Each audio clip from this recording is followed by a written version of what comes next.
Well, worrying about your biological clock is no longer an issue just for women in their 30s and 40s. Now women as young as 21 are panicking about being infertile. Should these young women be concerned, or is this just a trend in our I want it now culture? Cheryl Calvin has more. That's a good point. It really does sound like something that would be more of our I want it now culture. Yeah. But, you know, some of them, we actually spoke with a specialist, and they say that some of these women just do need a little bit of patience, but some of them really do require treatment. Take a look. Fertility specialists are used to treating women mostly in their 30s and 40s, but now many 20-somethings are knocking on their door. Dr. Oleg Bess is an OB/GYN in Beverly Hills, and he specializes in treating women with reproductive problems. There's a lot of younger women that come in and expect to get pregnant right away. And of course, they will have tried for 2 months, for 3 months, 4 months, and already they're in the office asking for help.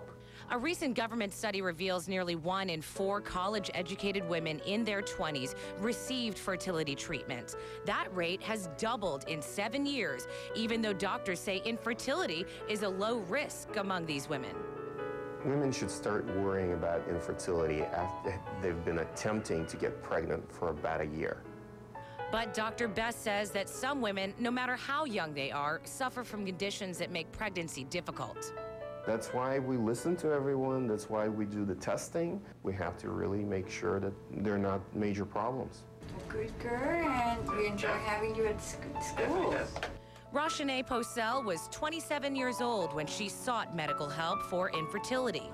I've been having a problem since I was young, like I say, 24. So from there on, I already know that I have to be consulted with the doctor. Her problems included fibroids, endometriosis, and cysts. These conditions affect the uterus and ovaries, making it difficult to conceive or carry a baby full term. Symptoms include pain, irregular menstrual periods, and heavy bleeding. In women, however, problems appear later in life and don't come with any symptoms at all. 160 beats per minute. Brenda Brown had her first child at 21 with no problems, but when she remarried and got pregnant in her 30s, she miscarried as a result of fibroids. My sister had them, but for some reason I was like oblivious to the fact that I would get them. Dr. Bess treated both women using a minimally invasive procedure called laparoscopy.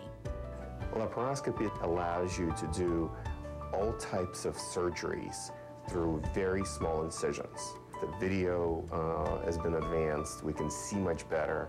The instruments have been advanced. After the procedure, the patients are able to go home the same day. While patients like Roshane and Brenda needed help getting pregnant, Dr. Bess says that young women shouldn't panic. I think we see infertility in the news much more nowadays. The younger women now exposed to that information do not stress over it, because most of the women will get pregnant. And Dr. Bess also says that infertility rates significantly go up when a woman turns, this is the magic number, he says 37. And he also says that African-American women are more likely to develop fibrosis. And for any more information that you might need on Dr. Bess and his clinic, just go to our website at KTLA.com, and there's the information on your screen as well. Shocking, huh? To think that at 27 that you have to go for fertility treatments, but that is the case for some of them as well. But it makes sense if somebody has been having problems since a young girl, or if there's that tendency in the family, along the family lines, you know, you might expect there might be some bumps in the road. Yeah, well, 37, again, that's when that is the number. When it starts changing. It's not over. Changing. Not over 37, girls. But that's when it starts changing. All right, Cher, thanks.